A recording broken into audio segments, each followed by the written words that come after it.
My name is Kenton, and I am your host. I'm founder of Rocketblocks, an online platform that helps candidates prepare for interviews, of course, including product marketing interviews. And I'm really excited that we have Morgan Molnar with us today. She is the Director of Product Marketing at Momentive.ai. So thank you so much for joining, Morgan. It's great to have you here. Thanks, Kenton. It's great to be here. Awesome. And I'd love to kick things off if you could give us a little bit of your background. What are you up to at Momentive.ai and what have you been doing in the product marketing world before that role as well?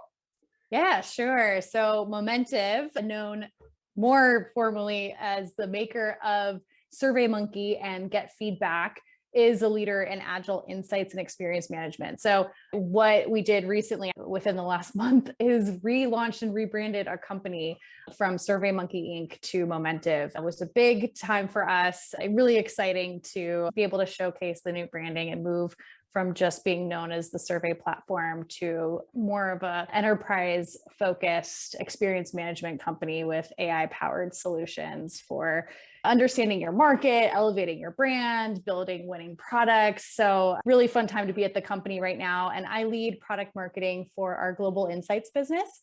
So my team, we cover personas, positioning, messaging, sales enablement, go-to-market strategy for all of our market research solutions and services at Momentive. So pretty big coverage there on my small but mighty team of 4. Awesome. Great. Well, thank you so much for joining us. You've got a ton of great experience. So I'm really excited to hear your perspective on product marketing interviews. And to kick things off, I want to start with just one sort of broad, high-level question. When you're going through product marketing interviews and you are the interviewer, what are your favorite questions to ask and why those particular questions? Yeah, sure. So I've actually been doing a lot of interviewing recently. I've been able to hire some new folks to my team, which has been really exciting. And so I've been in a lot of interviews this year as an interviewer. And so in terms of questions, I gotta say, I hate those people who are like, oh, I love those cerebral problem solving questions or those trick questions. I'm just not into that. I don't think you're going to get as much out of something like that versus really concrete, explicit experience from candidates. So for me, I love the very simple, very broad, tell me about a time you led fill in the blank initiative.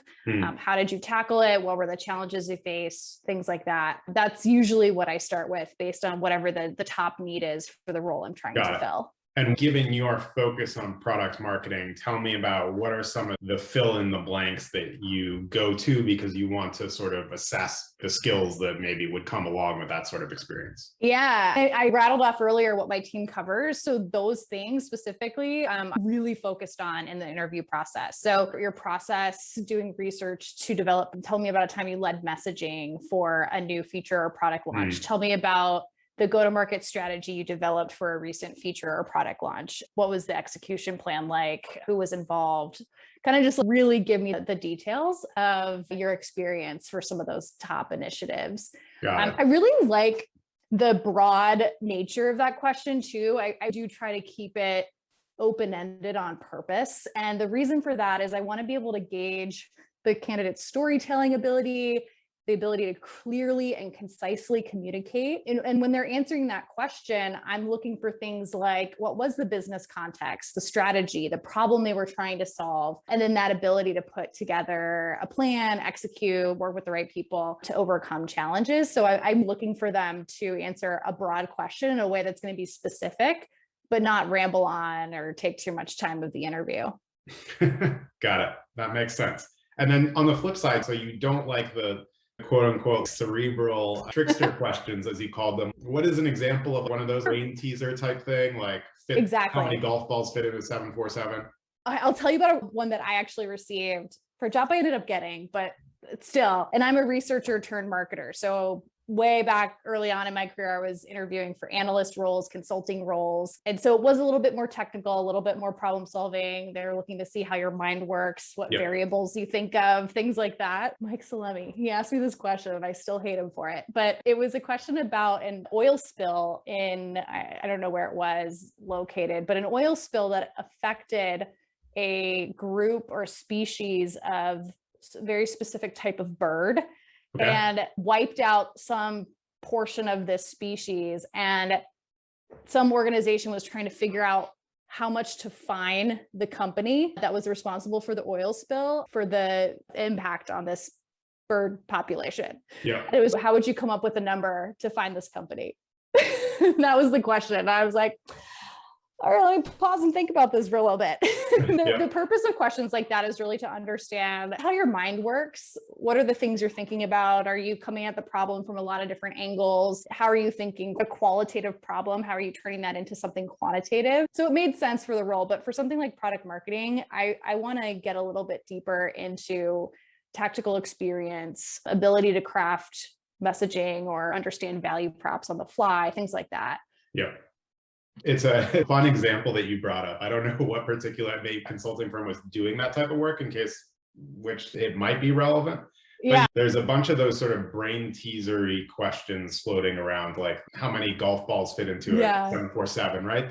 How many windows are there in Manhattan? Some quantitative ability and some ability to logic through a problem, but don't really test any business acumen or if you can apply that in a modern software business context, which like I like questions that like try and blend a little of both of that together. But the pure just like, hey, here's a random question, I'm on the same page. I'm not a fan.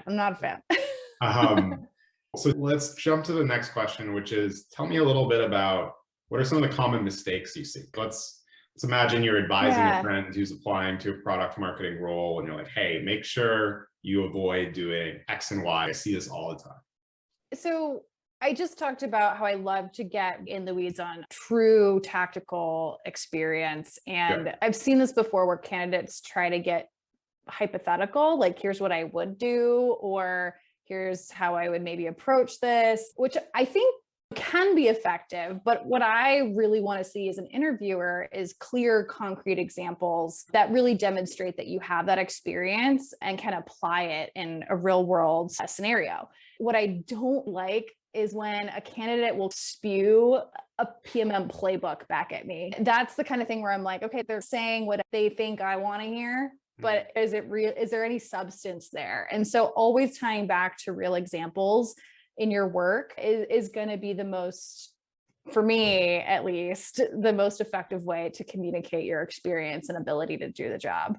Got it. So don't stay too abstract or hypothetical for whatever reason they're doing that. And the other thing you said, which I would say is distinct from that, is don't just memorize some frameworks because you think maybe I want to hear a GTM framework and then regurgitate that. Exactly. And there are a lot of really lovely frameworks out there. And we use them at Momentive, but anyone can Google a framework, but not everyone can come in and immediately have impact and apply that and do the job. Yeah, I definitely agree with that last point. Frameworks are great, but if you're just walking into an interview and regurgitating one, it's very hard for the interviewer to tell whether you actually have some ability to generate unique insight. Everyone can read the framework, right? So you have to go beyond that. That's especially true if you're hiring for senior level roles. You are expected to have experience. So talk about it and share. What's even interesting up to that point is I even like hearing about failures.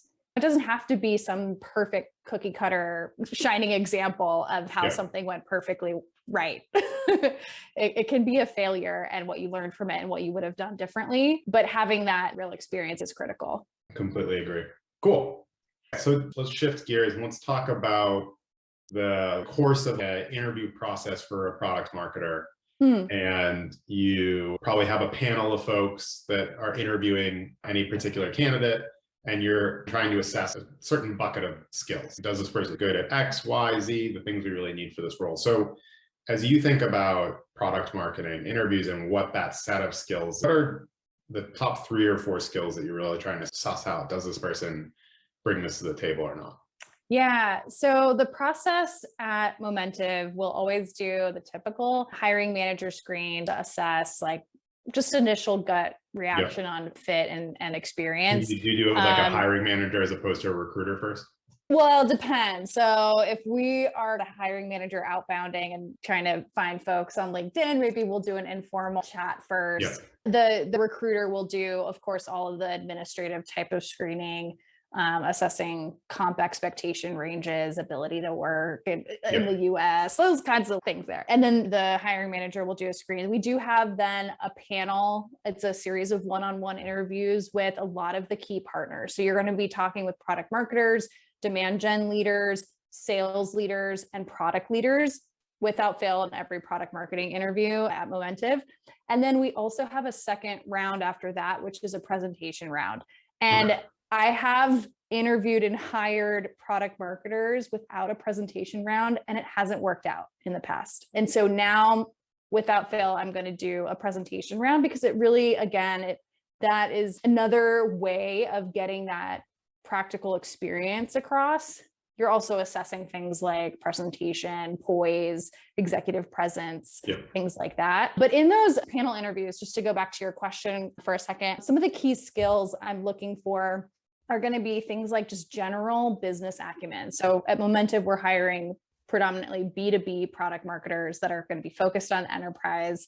And we're going to want to make sure that they understand the general business, whether it's a subscription business or a consumption model or what have you, like you get how our business works, the sales funnel, the marketing funnel, and where product marketing can have an impact. So there's a general business acumen that we want to assess. There's certainly the functional skills of product marketing. So the things that we talked about earlier and just experience in a bunch of those areas. For us, product marketing is kind of the quarterback of our whole go-to-market strategy and launch of new products. So we need to assess cross-functional collaboration and skill set there. Demand gen would certainly be assessing something like that, plus the ability to partner on different programs, whether it's events or webinars or other marketing and pipeline driving programs. Sales would be assessing things like sales enablement, how they can have an impact on things like collateral and materials and trainings and playbooks. And then product, in terms of collaboration and influence on the roadmap, is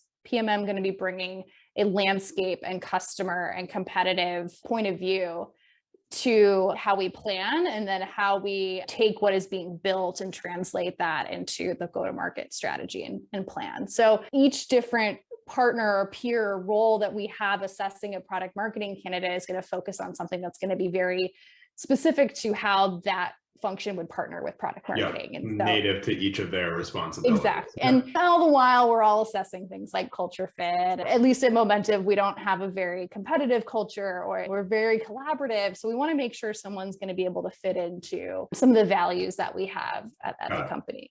Makes sense. Cool. And then for the presentation layer round, how do you like to run that? Do you ask someone to come in and just present some experience from their background, and then you're focused on gauging their presentation and poise and all that good stuff while they're running through that? Or is it, hey, here's a relevant Momentive scenario, put together some slides, and then come walk the team through that, and then you're judging sort of on presentation poise plus how they thought about that particular Yeah, I've done both. I like the former a little bit better because, again, that concrete experience, how did you actually approach a problem? How did you address challenges, things like that? And the most recent prompt I had in our interview process was, tell us about a time you were involved in a feature or product launch. A lot of it was, okay, give me the 30-second commercial or the elevator pitch of what the product was that you launched. What was your role or involvement in this initiative? And so tactically, what did you do? Were you really driving it? Did you have a portion of the persona or the ideal customer profile that you were targeting with that launch? Then it goes into any other nitty-gritty that you had to go through in terms of naming or other decisions that had to be made with regards to the launch. What was the actual launch plan? So from a marketing and from a sales perspective, what were the marketing activities or things that you planned as part of the launch day, launch month, beyond, et cetera, as well as how did you get sales ready to sell the new feature or product? And then we always want to hear about impact. So tell us about the things you were doing to measure success. You don't have to give us specifics, but how were you thinking about evaluating the impact of the launch, as well as then, this is where it starts to turn into that hypothetical a little bit, but what you learned throughout this process prepare you to be a product marketer at Momentive launching market research solutions. So how do your skills translate to then what you would be bringing to the company? Yeah, like connect the dots a little bit at the end. Exactly. And so in terms of the format, we usually just do a 45-minute meeting. All the original panelists from the one-on-one interviews come back and we all come together. And usually I say prepare for about 20 minutes of presenting and then 20, 25 minutes of Q&A. And that could be peppered throughout, making it more discussion-based, or depending on just how the flow of the presentation goes, maybe more of that towards the end. But we like to make it pretty conversational and have fun with it and try to make it as low pressure as possible while still trying to see what they got. Yeah, makes sense. Let's talk about for someone that's trying to break into product marketing for the first time. So they're watching this video, they've got your mistakes to avoid, the skill sets that you're thinking about. What tips would you have for them trying to break in for the first time? What, in addition to that, should they be thinking about?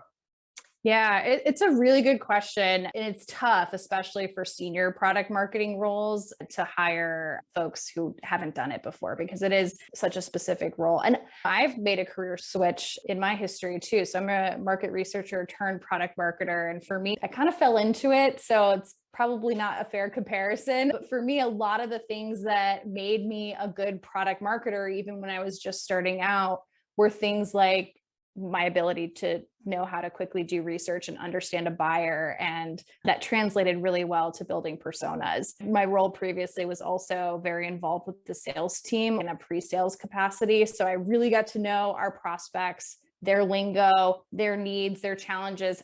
I was already a deep expert on our product.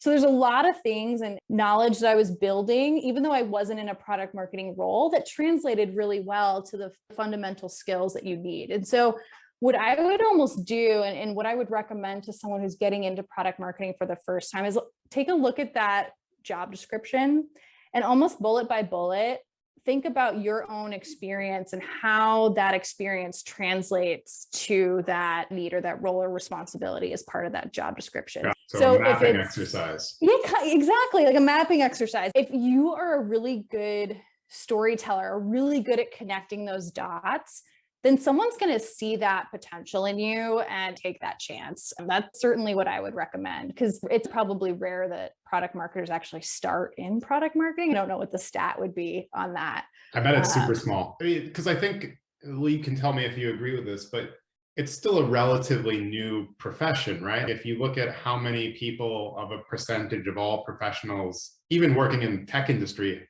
had the product marketing title 20 years ago, I bet it'd be super small because there weren't as many PMMs running around. And same thing with PMs. There weren't as many PMs. And now as software has become the dominant way to get things done, and we're writing more and more software as ever, and everyone realizes there's more to just writing it, like coding it and selling it. You need decisions about what needs to be coded and how to position it, how to message it, all these things. I just feel like the explosion of the roles has gone up, but it's still new in the grand scheme of things. So yeah, over time, you'll see that expand and more sort of awareness about it too. Yeah, that's right. I certainly didn't know about it coming from the research industry and then moving into tech. I was like, what is this product marketing? Oh, I'm doing a lot of that stuff. Maybe I'm a product marketer. I feel like the only way you would sort of start in it is if you were one of the few people that went to the Google PMM program or something. Because right out of school, I don't think a lot of people, at least historically, were hired into PMM roles right out of school. Right. Cool. So let's wrap up with one last question. Let's say you've got all this stuff down, you've got a good background, you're applying for product marketing roles.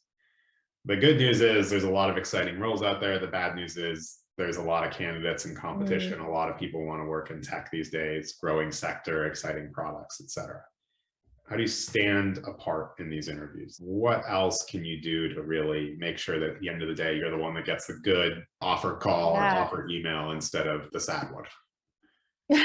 It's a good question. And what's crazy right now too, we're at this tail end of work from home and the pandemic, and so much of interviewing and hiring over the last year and a half has been completely virtual as well. And I've been talking to so many candidates who also, as part of their experience, are like, oh man, I get so much out of just the vibe of walking into an office, and I miss that. And as an interviewer on the other side of this, you're trying to gather as much information as you can about this candidate in this tiny little window that you have of them, which is tough. And especially if you've got a slew of 30-minute one-on-one little panel interviews, how do you make a connection with someone in that little amount of time, as well as showcase that you have expertise and experience and all of that? One thing I would recommend is to do your research.